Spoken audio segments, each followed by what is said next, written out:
안녕하세요. 미국주식론 대학이 미준입니다.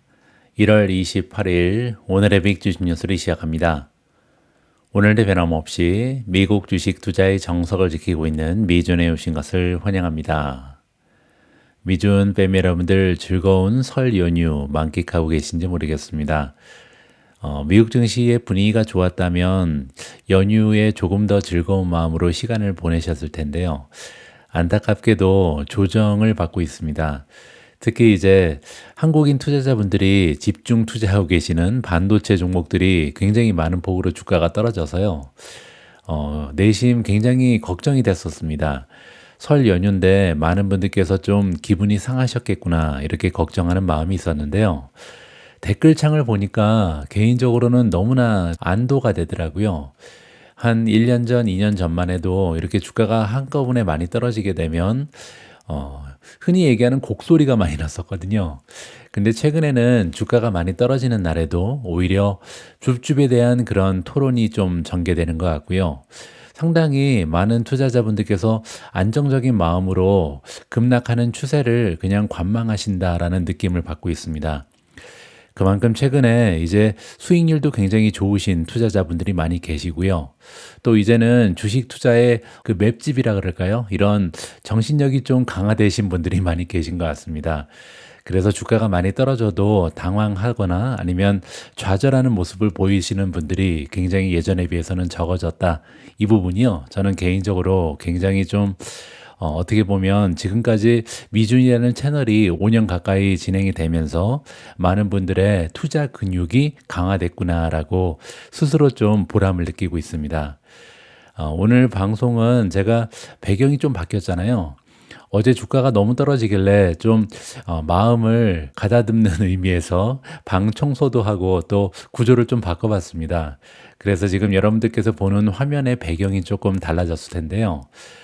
그동안 출판사에서 저한테 보내주신 선물 하나를 좀 사용하지 못하고 있었습니다. 여기 보시면 책 모양을 한 이게 램프거든요. 이게 라이팅을 킬 수가 있는데 램프를 크게 되면 글자가 잘 안 보이죠. 그래서 할 수 없이 끄고 진행을 해야 될 것 같습니다. 어쨌든 출판사에서 이번에 책 홍보 열심히 해라 이렇게 메시지를 전달해 주셔서 책 홍보하는 겸해서 제가 배경으로 사용하고 있습니다.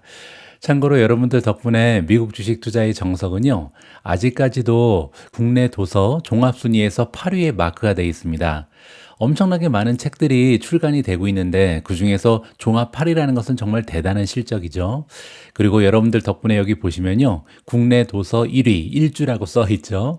한번 1등은 영원히 이렇게 좀 기록에 남는 것 같습니다. 여러분들 덕분에 저 역시도 설 연휴에 굉장히 기분 좋은 시간을 보내고 있다라고 말씀드릴 수가 있겠습니다. 자, 그러면 주식은 폭락했지만 기분 좋게 시작하는 1월 28일 오늘의 빅 주식 뉴스 바로 시작합니다. 오늘도 어제 미국 증시의 시황부터 정리하겠습니다. 가장 먼저 S&P 500 맵을 보시면요. 아마 많은 분들께서 이게 어제 미국 증시의 맵이 맞아? 이렇게 좀 의아하게 생각하실 겁니다. 생각보다 훨씬 더 긍정적인 색깔이 많이 발견이 되죠. 어제는 사실 상승한 종목의 수가 떨어진 종목의 수보다 월등히 많았습니다. 그럼에도 불구하고 우리가 느끼는 체감은 폭락장이었잖아요. 그만큼 저를 비롯해서 많은 한국인 투자자분들은 반도체 주식이라든지 인공지능 위주로 투자를 진행했기 때문에 내가 갖고 있는 주식만 떨어졌다. 이렇게 보시면 됩니다. 자, 그리고 서태지 안에서만 보면요. 상승한 종목이 좀 보이죠? 여기 보시면 애플 같은 경우는 3% 이상 상승을 했고요. 메타 역시도 2% 가까이 긍정적인 추세를 보였습니다. 그리고 소프트웨어 쪽은 거의 다 올라갔죠. 따라서 어제 제가 말씀드린 것처럼 인공지능을 개발하기 위한 우리가 인프라를 구축하기 위한 자금이 줄어든다는 것은요. 애플리케이션 쪽에는 오히려 긍정적인 효과를 발휘할 가능성이 높다. 따라서 인공지능이 오히려 촉진되면서 애플리케이션 쪽에서는 빠른 추세로 발전이 진행될 가능성이 높다. 이러한 기대감이 지배하고 있다라고 보시면 됩니다. 따라서 어제는요, 인공지능 관련된 인프라를 제공하는 기업, 하드웨어 기업들 중심으로만 폭락장이 펼쳐졌다는 것을 한눈에 확인해 볼 수가 있겠습니다. 자, 그리고 어제는 시장의 폭이 많이 넓어졌고요. 전체적으로 경기 순환주를 비롯한 다양한 섹터들이 상승을 했습니다. 그 얘기는요, 다시 한번 말씀드리지만 채권의 금리가 떨어졌겠구나, 이렇게 추측이 가능하거든요. 자, 어제 27일이었죠. 보시는 것처럼 채권의 금리가 엄청나게 많이 급락했습니다. 자, 그러면 채권의 금리가 왜 이렇게 떨어졌는지 이 이유를 잠깐 설명드리면요. 어제는 인공지능 수혜주들이 동시다발적으로 하락을 했잖아요. 그 얘기는 뭐냐면 위험 자산에 대한 선호도가 떨어졌다는 겁니다. 위험 자산에 대한 선호도가 떨어졌다는 것은요, 안전 자산에 대한 수요가 올라갔다는 거죠. 따라서 미국 국채의 인기가 올라갔다고 보시면 됩니다. 미국 국채의 인기가 올라가면 아무래도 국채 수익률은 떨어질 수밖에 없죠. 왜냐하면 돈을 꿔주는 게 국채잖아요. 그런데 인기가 올라가면 이자를 조금만 더 줘도 되죠. 따라서 인기가 올라가면서 국채 수익률이 하락했다, 이러한 식으로 정리를 해볼 수가 있겠습니다. 보시는 것처럼 어제 바닥을 찍었던 국채 수익률은 조금씩 상승 추세를 다시 보이고 있긴 합니다. 3대 지수의 움직임을 정리하겠습니다. 다우존스는 플러스 0.65%로 마감이 됐습니다. 다우존스 같은 경우는요, 소형주랑 거의 맞물려서 움직이거든요. 그만큼 경기를 타는 종목들이 많다, 이렇게 보시면 되고요. 두 번째로 S&P 500은 마이너스 1.46, 나스닥 같은 경우는 무려 3.07% 폭락 추세를 보였습니다. 마지막으로 비트코인을 보시면 4.6%나 올라가면서 10만 2천을 넘어섰는데요. 비트코인 역시도 제가 경기 순환주에 가깝다, 이런 말씀을 많이 드렸죠. 그 얘기는 뭐냐면 채권의 금리가 떨어지면 비트코인은 상승하는 경향이 있다는 것을 기억할 필요가 있습니다. 다음에는 시장의 폭입니다. 보시는 것처럼 어제보다 많이 올라갔죠. 51.8이었는데 이제 59.2를 찍고 있습니다. 따라서 상승 추세로 접어든 종목의 수가 하루 만에 굉장히 많이 올라간 거고요. 장기적인 추세도 어제는 60.4%였는데 이제는 63.6%의 주식이 장기적으로 모멘텀이 강화됐다, 이러한 식으로 마무리가 가능합니다. 자, 다음에는 변동성 지수 빅스인데요. 빅스 역시도 많이 안 올라갔죠. 17.65에 머물러 있잖아요. 이 얘기는 뭐냐면 어제는 사실상 폭락장처럼 보였지만 폭락한 종목의 수가 굉장히 제한적이고요. 전반적인 시장의 분위기는 나쁘지 않았다, 이러한 식으로 정리가 가능합니다. 피어 인 그리드 인덱스도 마찬가지죠. 어제는 39였는데 오히려 40까지 올라갔잖아요. 따라서 시장의 공포감은 생각보다 높지 않습니다. 지금은 굉장히 일부 종목만 하락한다, 이 부분을 우리가 다시 한번 볼 수가 있는 거겠죠. 초이스 스탁에서 제공하는 마켓스코어 역시도 마찬가지죠. 53까지 오히려 올라가면서 전반적으로 상승 추세에 있는 종목의 수가 많아졌다는 것을 확인해 볼 수가 있겠습니다.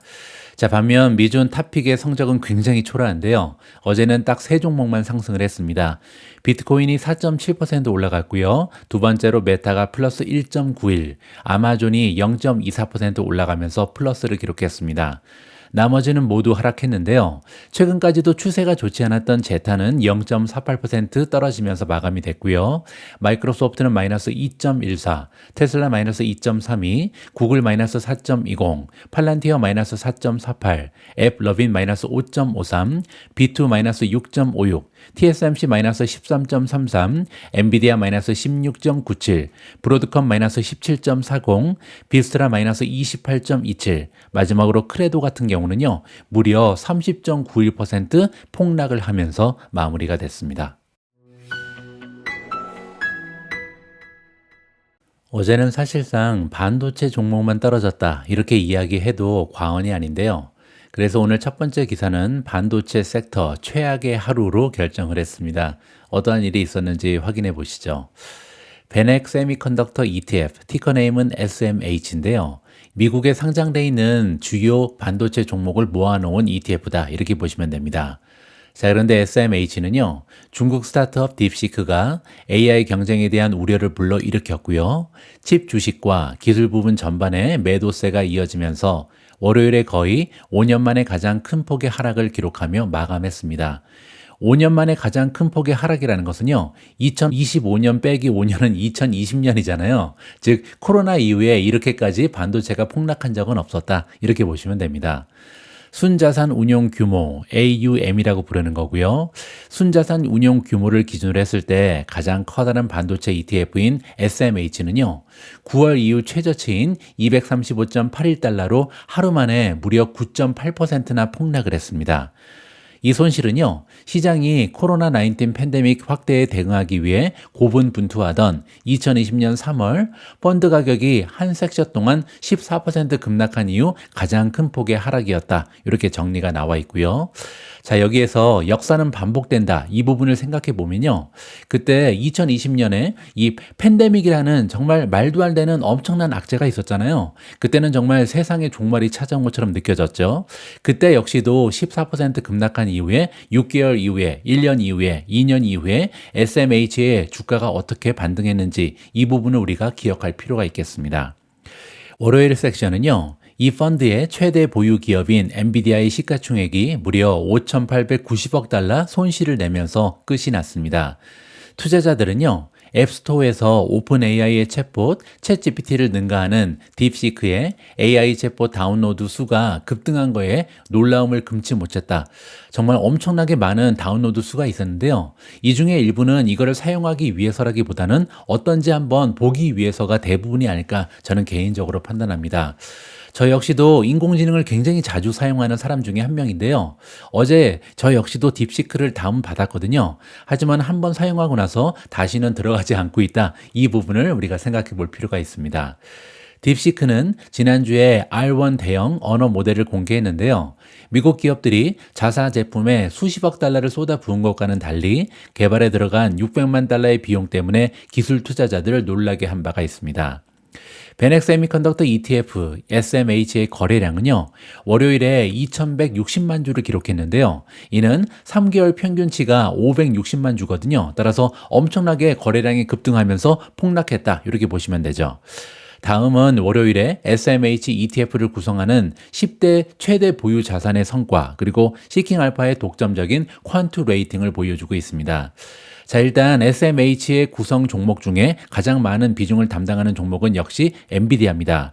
자, 그런데 엔비디아가요, 무려 16.97%나 폭락을 했고요. 시킹알파의 퀀투 레이팅은 3.49입니다. 3.5를 넘어가면 이제 매수 의견을 받을 수가 있는데요.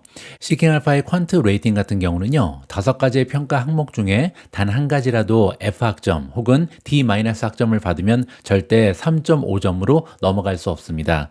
엔비디아도 역시 밸류에이션이 F학점을 받으면서 3.49로 떨어져 있었다. 이렇게 보시면 되고요. 자, 두 번째로 비중이 높았던 종목은 타이완 세미컨덕터인데요. 보시는 것처럼 무려 13.3% 급락했습니다. 시킹알파 퀀투 레이팅은 4.94, 굉장히 높은 점수였죠. 세 번째로 브로드컴인데요. 브로드컴 역시도 어제 17.4%나 급락하면서 굉장히 많이 빠진 종목 중에 최고의 하락폭을 기록했다. 이렇게 보시면 됩니다. 뭐 그 밖에도 ASML이 마이너스 5.8, 어플라이드 머티리얼즈 마이너스 6.5, 퀄컴 마이너스 0.5, 굉장히 조금밖에 빠지지 않았죠. AMD가 마이너스 6.4%, 마이크론 테크놀로지가 11.7% 떨어지면서 인공지능 수혜주 위주로 많은 하락폭이 발견된다. 이렇게 보시면 됩니다. SMH 모멘텀을 좀 업데이트 해보겠습니다. 지금 현재로서는요, 26가지 지표 중에 16가지가 매도를 주장하고 있고요. 10가지는 중립, 그리고 매수 의견은 단 한 가지도 없습니다. 따라서 모멘텀이 엄청나게 갑자기 악화가 된 거죠. 자, 그리고 여기 보시면 RSI 지수가 38.5입니다. 따라서 심지어는 과매도 되지도 않았습니다. 이 부분은 우리가 좀 지켜볼 필요가 있겠고요. 자, 이번에는 주가 차트인데요. 주가 차트에서 많은 팁을 얻을 수가 있습니다. SMH 같은 경우는요, 상당히 오랜 기간 동안 박스권에 머물러 있었습니다. 지금 SMH의 1년 주가 차트인데요. 여기 박스가 확연하게 확인이 되죠. 아래쪽은 236달러 근처에 지지선이 단단하게 형성이 돼 있었고요. 위쪽을 보시면 262달러 근처에 역시 굉장히 단단한 저항선이 보입니다. 저항선 같은 경우는요, 한 번, 두 번, 세 번이나 좌절을 했죠. 그래서 굉장히 단단한 모습을 보여줬고요. 지지선 역시도 마찬가지입니다. 한 번, 두 번, 세 번, 네 번 정도 236달러 근처에서 반등하는 추세를 만들어냈습니다. 자, 그런데 굉장히 고무적인 부분이 하나 있었는데요. 지난주에 보시면 262달러가 드디어 깨졌죠. 그래서 저항선을 상향 돌파하면서 지금부터는 급상승이 가능하겠구나. 이렇게 긍정적인 추세가 발견됐었거든요. 자, 그런데 문제는 딥시크라는 블랙스완이 등장을 했고요. 따라서 단숨에 236까지 미끄러져 떨어져서 지금 주가는 여기에 와 있습니다. 자, 따라서 가장 중요한 부분은요. 과연 SMH 주가가 강력한 지지선인 236달러에서 반등을 다시 한번 할 수 있는가? 아니면 이 밑으로 추세가 하향 돌파되는가? 이 부분을 우리가 살펴볼 필요가 있을 것 같습니다. 자, 이렇게 어제 많은 반도체 종목들이 일제히 폭락을 했는데요. 자, 지금부터는 시장의 전문가들은 앞으로 어떤 전망을 가지고 있는지 이들의 목소리에 귀를 기울여 볼까 합니다. 자, 가장 먼저 긍정론자로 유명한 톰리의 의견을 살펴보도록 하겠습니다. 톰리에 따르면요, 딥시크로 인한 폭락장은 과잉 반응이다. 이렇게 긍정적인 이야기를 하고 있습니다. 인공지능 미래에 대한 두려움으로 인해 엔비디아 주가는 월요일에 거의 17%나 하락했고요.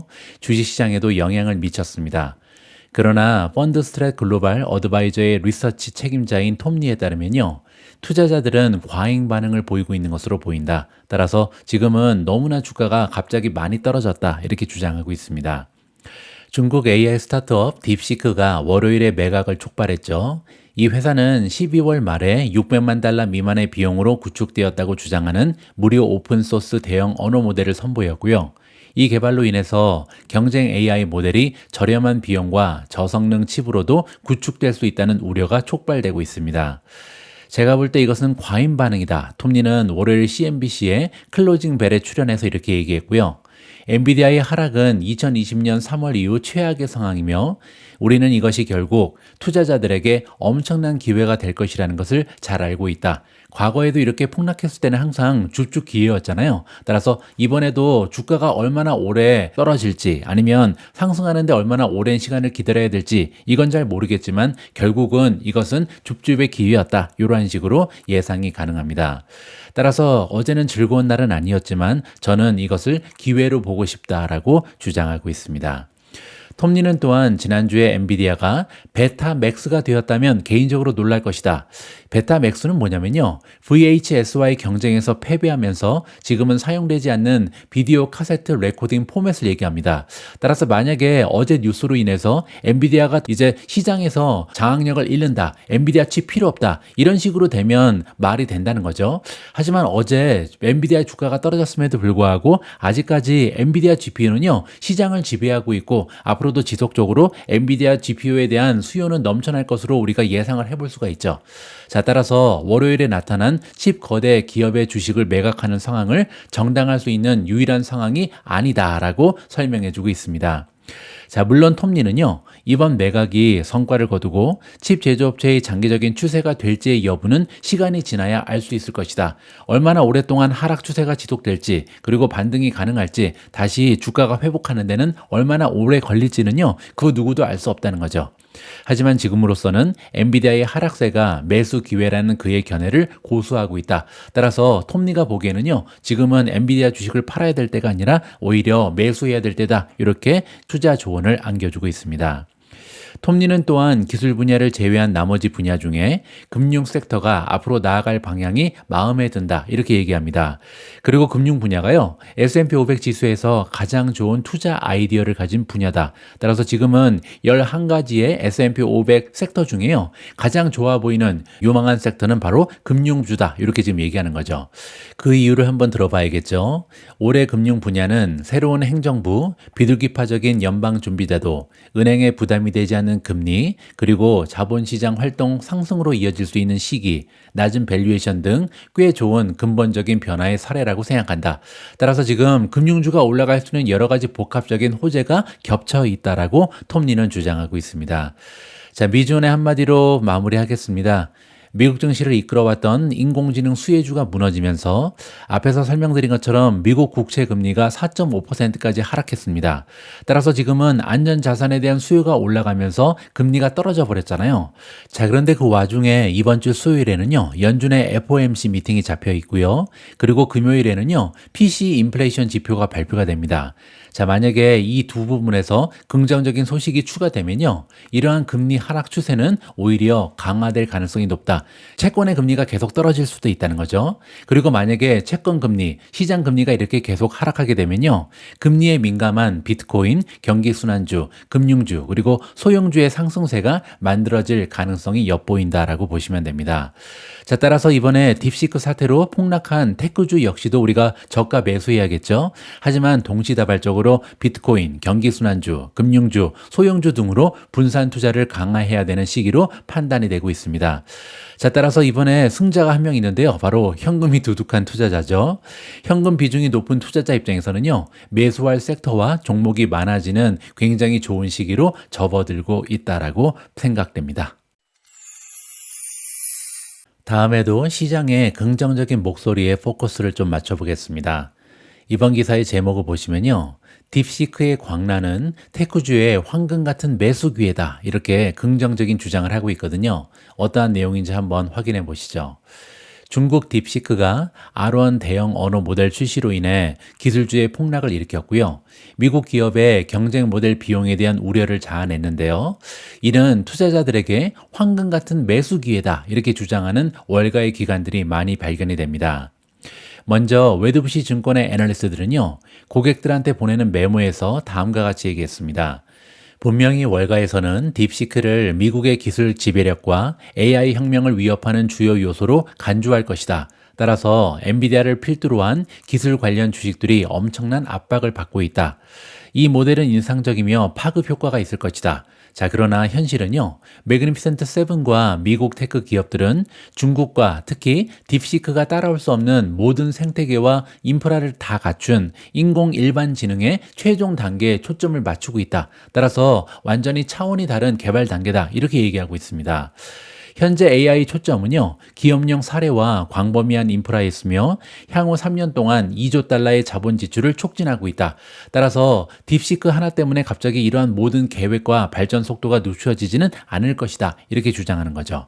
투자회사 TD 코엔도 이러한 생각을 반영해서 딥시크의 R1 출시가 시장이 예상하는 부정적인 것이 아니다. 이렇게 얘기하면서 재본 파라독스 역학관계가 더 많은 소비와 컴퓨팅 자원에 대한 많은 필요를 이끌어낼 것이다. 이러한 믿음을 인용했습니다. 굉장히 중요한 얘기가 나와서요. 여기에 대해서 좀 부가적으로 설명을 드리도록 하겠습니다. 재본주 파라독스 역학관계가 나오는데요. 재본주 파라독스에 대해서 우리가 딥시크한테 한번 물어보도록 하겠습니다. 딥시크는요, 굉장히 특이한 기능이 있는데 여기 가서 제가 물어봤잖아요. 재본주 파라독스 역학관계의 의미를 설명해달라 이렇게 물어봤더니요. 여기에 자기가 생각하는 과정을 다 기술하고 있습니다. 이러이러한 것을 고려해서 대답을 해야 된다. 자기 혼자한테 막 얘기를 하거든요. 자, 이렇게 신나게 혼자 얘기한 다음에 결론을 여기에 안겨주죠. 자, 여기 보시면요. 재본주 파라독스는 19세기 경제학자 윌리엄 스탠리 제번스가 그의 저서인 The Core Question에서 제기한 개념이다. 이렇게 얘기하고 있는데요. 여기서 굉장히 중요한 얘기가 나옵니다.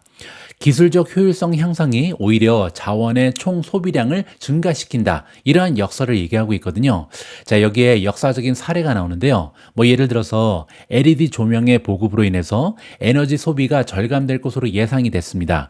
자, 그런데요. 저렴한 운용 비용으로 인해서 조명 사용 시간이나 설치량이 증가해서 오히려 총 전력 소비가 늘어날 수 있다. 자, 이런 거를 우리가 대본주 파라독스라고 부르는 거죠. 그리고 교통 분야에서도요. 연비 효율적인 차량의 보급이 운행 증가나 대형차 손으로 이어져서 총 연료 소비를 증가시킬 수도 있다. 자, 그리고 예전에 석탄 산업을 보시면요. 19세기에 증기기관의 효율성 계산으로 석탄 소비량이 급증했습니다. 효율적인 기관은요. 석탄의 경제적 가치를 높여서 더 많은 분야에서 사용되게 됐다. 자, 따라서 비용이 절감되면요. 이러한 새로운 기술력의 접근성이 굉장히 용이해지잖아요. 따라서 점점 더 많은 사람들이 이 기술력을 이용하면서 총 사용량은 오히려 급등한다. 이러한 식으로 우리가 해석을 하면 좋을 것 같습니다. TD 코인이 보기에는요. 지금 인공지능을 구축하기 위한 비용이 떨어지고 있잖아요. 인공지능에 대해서 적용하고 도입하는 속도가 급등하면서 전체적인 사용량은 오히려 증가할 것이다. 이러한 식으로 설명을 해주고 있습니다. 향후 몇 분기 동안 초점을 맞추면요. 딥시크의 혁신이 단기적으로 수요 환경을 악화시킬 이유가 거의 없다라고 생각을 밝히고 있습니다. 자, 그리고 이번에는 엔비디아 대변인의 이야기인데요. 시킹 알파에서 질문했더니 이렇게 대답했다고 합니다. 딥시크가 우수한 AI 발전이다. 그리고 테스트 시간 확장의 완벽한 예다. 이렇게 칭찬했습니다. 딥시크의 작업은 이 기술에 사용하여 어떻게 새로운 모델을 만들어줄 수 있는지 보여준다. 널리 사용 가능한 모델과 수출 통제에 완전히 부합하는 연산을 활용하는 것이다. 따라서 낮은 사양의 GPU를 사용해서도 이렇게 멋진 모델을 만들었다라고 칭찬을 해주고 있습니다. 자, 그런데 여기에 중요한 얘기가 나오는데요. 엔비디아 대변인은 이메일을 통해서 이렇게 얘기했습니다. 추론에는 상당한 수의 엔비디아 GPU와 고성능 네트워킹이 필요하다. 이게 굉장히 중요한 얘기인데요. 지금까지 훈련 단계는 어떻게 보면 굉장히 비용 효율적으로 훈련을 시켰죠. 자, 그런데 지금부터 우리 같은 사용자가 질문을 하게 되면요. 추론 단계로 넘어가잖아요. 훈련 단계를 떠나서 이제 추론 단계로 갔을 때는요. 아직도 엄청나게 많은 수의 엔비디아 GPU 그리고 고성능 네트워킹이 필요하다라고 밝혀주고 있습니다. 딥시크는요, 12월 말에 무료 오픈소스 대형 언어 모델인 R1을 출시했고요. 2개월 동안 557만 달러의 비용이 들었다. 이렇게 주장했습니다. 자, 그런데 연구 결과를 살펴보면요. 앞서 언급한 비용에는 딥시크 V3의 공식 훈련 비용만 포함이 돼 있다고 합니다. 그 얘기는요, 아키텍처라든지 알고리즘, 데이터에 대한 이전 연구 및 제거 실험과 같은 비용은 제외된 것으로 이해가 가능하다. 따라서 이게 총 비용은 아니라는 겁니다. 자, 그리고 또한 딥시크는요, 엔비디아의 H800 GPU를 약 2788시간 동안 사용했다. 이렇게 밝혔는데요. 그럼에도 불구하고 웨드부시는요, 딥시크가 엔비디아와 다른 GPU 제조업체에 대한 미국의 수출 통제 규제를 우회할 방법을 찾았을 수도 있으니까 이 여부는 아직도 지켜봐야 된다. 이렇게 발표했습니다. 이 얘기는요, H800가 아니라 이거보다 고사양의 GPU를 사용했을 가능성도 우리가 생각해 봐야 된다는 거죠. 버나드 애널리스트, 스테이시 라스곤을 포함한 다른 사람들도요, 이 모델과 관련된 실제 비용과 투입물에 대한 회의적인 반응을 보였다. 그냥 다 믿을 수는 없다. 이렇게 좀 의심의 눈초리를 보이고 있는 거죠. 딥시크의 모델 출시는 인상적이지만 궁극적으로는 더 광범위한 AI 인프라를 계속 구축하는 데 필요한 경쟁 위협으로 간주하지는 않는다는 것이 웨드부시의 주장이다라고 정리해드리겠습니다. 다음으로 준비된 기사는요, 엔비디아의 목소리입니다. 엔비디아가 주장하기를 딥시크의 발전이요, 자사 칩의 필요성을 증명한다. 이런 얘기를 하고 있거든요. 어떤 얘기인지 굉장히 궁금하죠. 엔비디아는 월요일에 중국 AI 회사 딥시크의 발전이 자사칩, 엔비디아 칩의 중국 시장에서의 유용성을 보여주고 있고요. 딥시크의 서비스 수요를 충족하기 위해 앞으로 더 많은 칩이 필요할 것이다. 이렇게 얘기했습니다. 따라서 딥시크가 앞으로 엔비디아 칩을 더 많이 사야 될 것이다. 이렇게 지금 주장을 하는 거죠. 엔비디아는 월요일에 주가가 17%나 하락한 118.58달러를 기록한 후 이러한 성명을 발표했습니다. 딥시크의 작업은 이 기술을 사용하여 어떻게 새로운 모델을 만들 수 있는지 보여준다. 널리 사용 가능한 모델을 활용하고 수출 통제 규정에 완전히 부합하는 연산, 즉 칩을 활용하고 있다. 이렇게 엔비디아가 성명서에서 밝혔습니다. 여기 보시면요, 새로운 모델을 만드는 과정에서 이미 널리 사용 가능한 모델을 활용하고 있다. 이런 얘기를 하고 있는데요. 자, 이게 무슨 얘기냐면요. 지금 기본 모델로 GPT를 활용하고 있는 게 바로 딥시크입니다. 딥시크는 GTP 모델을 출발점으로 사용하거든요. 그리고 나서 GPT 모델에 약간의 추가 학습을 시키면서 완성된 모델이다. 이러한 식으로 이해가 가능합니다. 그렇기 때문에 굉장히 저렴한 비용으로 GPT 수준의 인공지능 모델을 개발할 수 있었다. 이렇게 이해가 가능한 거죠. 딥시크는 월요일에 신규 사용자 유입에 대처하는데 어려움을 겪었습니다. 자, 이게 중요한 얘기인데요. 신규 사용자에게 서비스를 제공하는 것은 AI 회사들의 추론이라고 부르는 과정이며 엔비디아는 이 과정을 통해 자사칩에 대한 수요가 계속 유지될 것이라 이렇게 주장을 했습니다. 앞에서 말씀드린 것처럼 인공지능에는요, 훈련 단계가 있고 추론 단계가 있잖아요. 자, 훈련 단계는 어떻게 보면 GPT 모델을 활용을 해서 굉장히 저렴하게 굉장히 높은 수준까지 올려놨습니다. 근데 문제는요, 지금부터는 애플리케이션을 통해서 추론을 계속해서 진행해야 되잖아요. 그런데 이런 추론 과정 역시도 굉장히 많은 엔비디아의 칩이 필요할 것이다. 이것이 엔비디아의 주장입니다.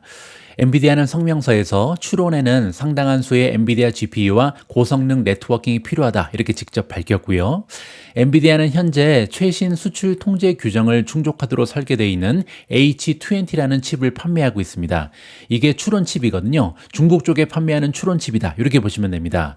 자, 그리고 이러한 제한으로 인해서 AI 훈련에 대한 칩의 유용성은 제한되지만 추론에 있어서는 아마도 세계 최고의 칩일 것이다. 이렇게 주장하는 전문가가 있습니다.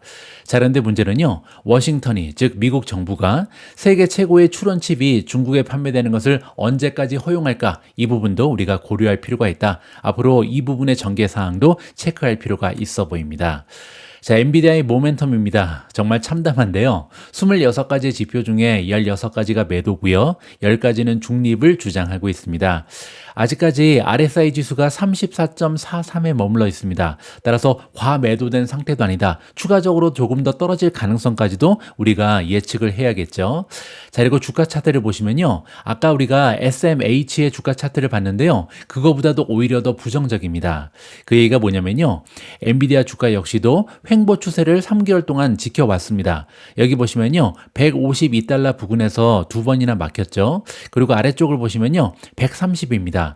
그리고 130에는 한 번, 두 번, 세 번, 네 번, 5번이나 지금 굉장히 단단한 지지를 해주고 있잖아요. 따라서 박스권이 형성이 됐고 이제는 위로 뚫고 나가지 않을까 이렇게 기대감이 올라가고 있는 상황이었죠.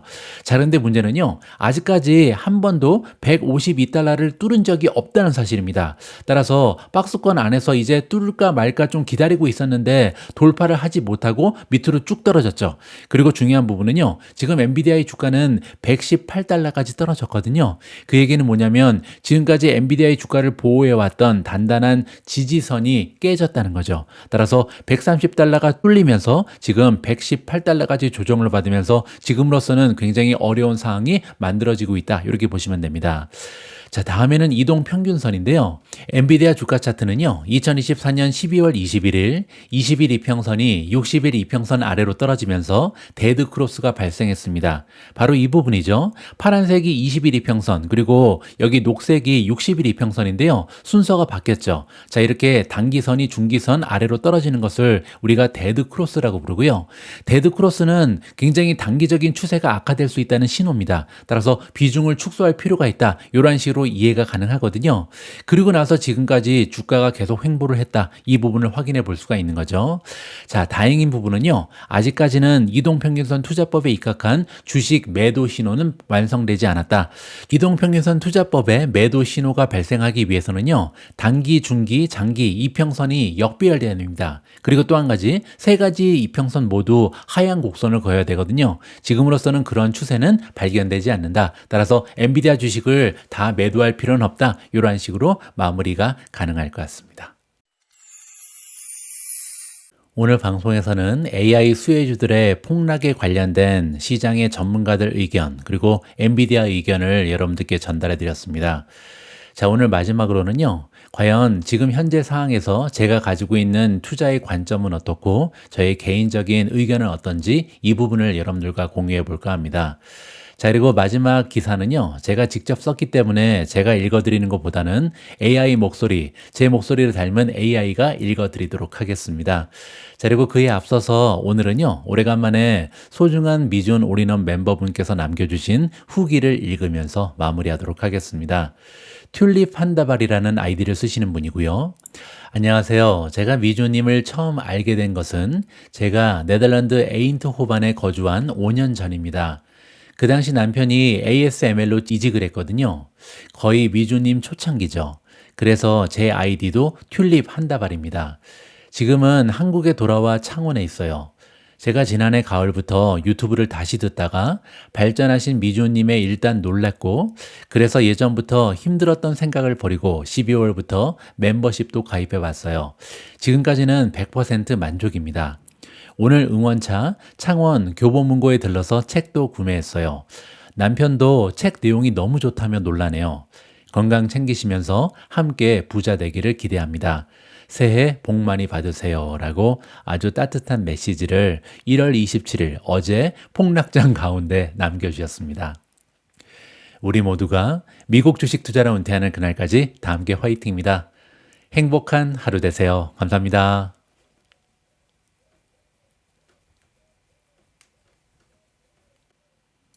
안녕하세요. 미주은입니다. 어제 아침에 올려드린 글에서 설명드린 것처럼, 그리고 미주은 유튜브 방송에서 다시 말씀드린 것처럼 미국 AI 수혜주들의 투자 비중을 줄일 필요가 있었습니다. 혹시 미주은 멤버분들 중에 왜 제가 어제 주식 매매를 하지 않았는지, 그리고 앞으로는 어떻게 투자할 예정인지 궁금해 하실 분들이 계실 것 같아서 이 글을 올립니다. 솔직히 말씀드리면 어제 펜딩 포스팅을 통해 시장의 진행 상황과 수정된 투자 전략을 올려드리고 방송 녹화 일정에 쫓기다 보니 수정된 투자 전략을 바로 시행할 타이밍을 놓쳤습니다. 펜딩의 생각을 정리해 공유해드리고 방송 녹화와 편집에 시간을 소모하다 보니 제 계좌에서는 이미 10% 이상 폭락해 있었습니다. 유유. 다음부터는 이렇게 빠르게 상황이 진행되는 경우를 대비해서 주식 매매를 먼저 실행하고 매매 내역을 바로 공개한 이후 그 이유를 차후에 설명하는 편이 제 자신을 위해서도 미주은 멤버분들을 위해서도 더 나을 수 있겠다라는 생각을 하기도 했습니다. 아무튼 매도 시점을 놓쳤습니다. 대신 어제 하루 많은 분들께서 미주은 방송을 시청해 주셨으니 투자자로서는 손실을 봤지만 인플루언서로서는 작은아마 위안이 됩니다. 긍정적인 점은 어제 단 하루 만에 예상보다 빠른 속도로 AI 수혜주들의 주가가 폭락했다는 점입니다. 다시 말해 이번 조정이 생각보다 빠르게 마무리될 가능성까지도 있어 보입니다. 조정장은 평균적으로 정고점을 회복하는데 4개월이 걸리지만 이번 조정은 오히려 더 빨리 회복될 가능성이 높아 보입니다. 2일에서 3일의 주가 폭등과 폭락은 추세를 전환하지 못합니다. 기술적 분석가들이 주가의 단기 추세를 살펴볼 때 5일 혹은 10일 심지어는 20일 이동평균선을 살펴보는 이유가 바로 여기에 있습니다. 단기적인 주가의 추세도 최소 5일 혹은 20일이나 되는 거래일의 평균 주가로 파악한다는 의미입니다. 물론 이번 조정의 끝이 어디가 될지는 아무도 알 수 없습니다. 단 하루의 폭락장으로 조정이 마무리되었다고 단정하기도 어렵지만 미국 AI 수혜주들의 시대는 이제 끝났다라는 섣부른 판단으로 간만에 찾아온 혹은 찾아오고 있는 저가 매수 기회를 놓치지 말아야겠습니다. 미국의 경제가 탄탄하고 금리 인하 사이클이 인상 사이클로 전환되지 않는 이상 베어마켓은 없다라는 믿음에는 아무런 변화가 없습니다. 쉽게 말해 이번 AI 수혜주 조정장이 제2의 닷컴버블 붕괴로 이어질 가능성은 매우 낮다라는 것이 저의 개인적인 판단입니다. 혹시 현금을 제대로 확보하지 않으신 분들께서는 아주 오래간만에 찾아온 조정이 힘드실 수도 있겠지만 화이팅 하셨으면 합니다. 그리고 이번 조정을 교훈 삼아 이제부터는 아무리 시장의 분위기가 좋아도 적어도 10%에서 20% 정도의 금액은 현금으로 보유하시는 현명한 투자자가 되셨으면 합니다. 함께 해주셔서 감사합니다.